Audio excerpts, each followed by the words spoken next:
What is going on, guys? It's your boy here again, Dean, and I want to go over my thoughts about the SVO kickoff preliminaries. That's right, we finally have one of our big cash prizes, which I'm so excited. I'm so excited I managed to get into SVO preliminary number 2. The point of this video, I really want to go over like what the format is, what the prizes are, and really how I think there's like 2 different ways to tackle this. Give you guys my thoughts and hopefully, you know, help you guys come out a little bit better. I expect I should be able to hopefully come out of this pretty easily. So first up, the format is best of 1, 2 decks. So that means you only have to choose 1 deck to play per match. Later on in the video, I do want to go over my thoughts about that, because I think it's a little bit more nuanced than what some people would otherwise think. There's all this stuff that doesn't really matter. The big thing is, check in all of this stuff. You guys should be reading this if you sign up for the tournament. Basically, be there an hour before.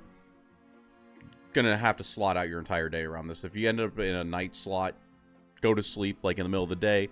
Be prepared to stay up till 3 to 4 a.m. usually is like the way that you need to be able to do it.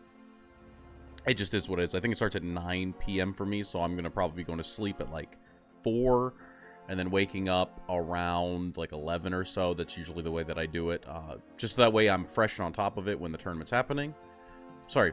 I'll go to sleep around 3 or 4, and then I'll wake up at like 8 or so. That's usually the way that it works. So that way you're fresh and ready to go.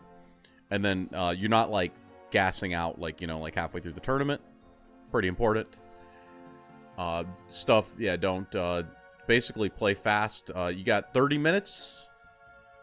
So you got 5 minutes to show up, and then you have 30 minutes for best of 1, 2 deck. And so the total tournament duration is 5 to 6 hours. Just really hate it. I hate it. I hate that we have the 1,024 player cap, because we hit it on both brackets. I really wish they had put more. You're telling me it had been an extra 30 minutes to have like 4 times the size of the tournament. You know, I hate it. Yeah, if you win and you are, because this is a qualifier tournament. So this is like your group.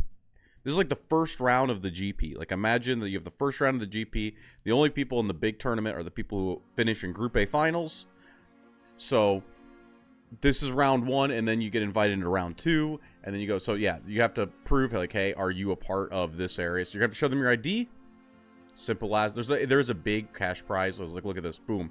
You win this tournament. It's 1,024 man tournament. If you can win it all, which you got to be pretty cocky to think you can, but there might be a chance.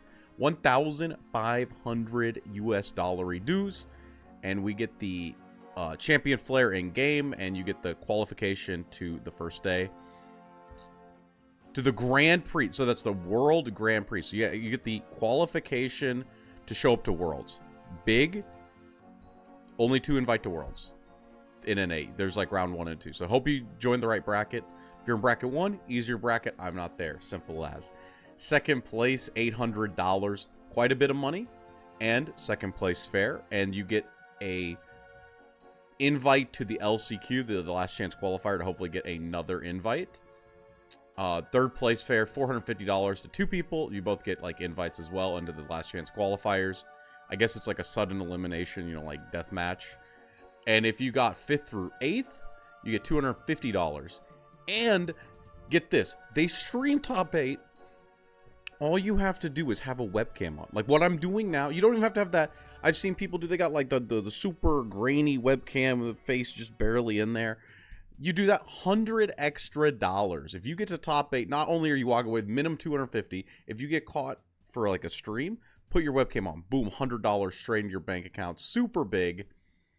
And if you already have the invite, guess what? It's going to second place. It's simple as. And then if you manage to qualify for the SVO kickoff playoffs, which I think that's just for signing up. Just for signing up, you get the emblem. What is the kickoff playoffs? I don't know what this is. You get Apprentice Globe, which is allow you to animate a bronze. So yeah, kickoffs is this best of 1, 2 decks. So yeah, just for showing up, you get that. You get that. kickoff playoffs. Oh, this is the preliminary.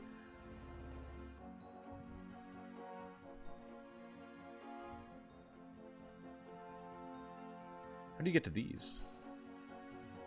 Oh, right. This is, you get to the kickoff playoffs. You have to win two, you have to only lose 2 games out of 10. Because it's 10 rounds.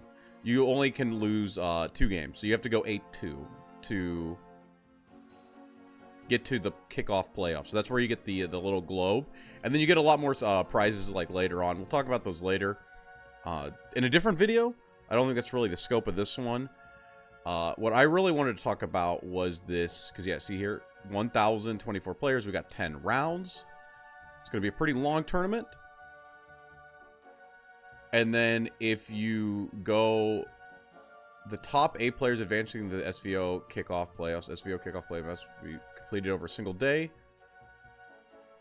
Okay. And players with 0, 1, and 2 losses each of preliminary qualify for participation in the playoffs. So, okay. So that's like how that's going to work. So you get to the kickoff playoff. I really hate this stupid. This naming scheme's a little hard for me to say. The SVO kickoff preliminary leads to the kickoff playoffs, which leads off to the kickoff finals. And each one of these, they have like better and better prizes, obviously. But like I said, we'll wait and we'll talk about those when those tournaments come closer. But best of 1, 2 deck. Now, my advice for you guys, because I think that a lot of people think of it as, so we'll use this format as an example. Clearly, this is going to be for next format, right? But something that some people have said is, oh, you just bring the best deck. You just bring Roach. So that's this format, right? Obviously, like Roach, if you are really good at the game, you've been practicing, Roach is the best deck pound for pound. But there's a problem. That the idea is that you can just bring 2 decks and then not practice with one of them and then just bring the one. Okay.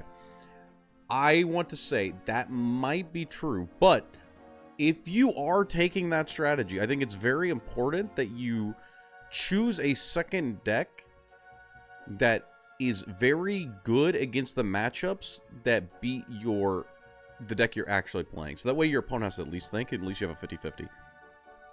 Because if you imagine the game, this is going to be a super simplification, right? But if you imagine the game as rock, paper, scissors, because I think some people have noticed that some matchups do feel like rock, paper, scissors, where it's like, oh, well, this deck can't beat this deck, but this deck can't beat this deck. And so, like, the meta can, like, kind of change based on what you're seeing a bunch of. Like, if you play a lot of Abyss, you might think that Rune is terrible. If you play a lot of Sword, Rune feels like a pretty strong deck, right? It, like, really does depend on what you're queuing. Basically, if your deck is paper and your bad matchup, so your bad matchup is scissors, right? Even if you're like, man, paper's really good into like everything else because every other deck is basically rock. But the scissors deck, you would want to bring the basically a deck that's really good against your like actual counters. Because if you bring a deck that's also weak, if you bring like 2 paper-based decks, your opponent will look at their decks. Like, right, your opponent will have practiced on 2 decks. They'll see your decks come up and they'll go, oh, well, my deck is just good into both of those, so I'm just going to queue that. Obviously, I do think it is better to actually learn to play both decks, but I know that some people, they might have signed up for this tournament and they're just hoping to see how far they can go. And really, that's my piece of advice, is try to take a second deck that covers the weaknesses of your first. And then that way, if your opponent has like doubled down on a strategy, you have a deck that counters, like one of your 2 picks can counter it. And if you are just going to say, hey, I'm just going to play one deck, I don't really care. I just love Forest. I think that Forest is good enough to get me there. Maybe pick the deck that's the best into Forest's counter. Like whatever matchup you go, damn, I don't know. Like my Forest deck, it just can't beat the Haven decks. Bring a deck that counters Haven. Don't let somebody just see that they have Haven in their lineup and that they counter you. It's just that simple. Hopefully my advice helps you guys do a little bit better in this. And hopefully I can see as many of you as possible in the SVO kickoff playoffs. Hopefully I can see as many people as possible there. And I'm going to do my best to be there with you guys. And if you didn't get signed up, I'm really sorry, guys. I'm really sorry. I'm not the one who controls this at all, so I apologize that this is the cap is so low. But if you like this one, smash that like button. I'm gonna always be trying to give out, you know, advice to help people before bigger events, and just, you know, give you guys my ideas and where my headspace is in, and hopefully we can all get better together. Until then, this is your boy Dean signing out.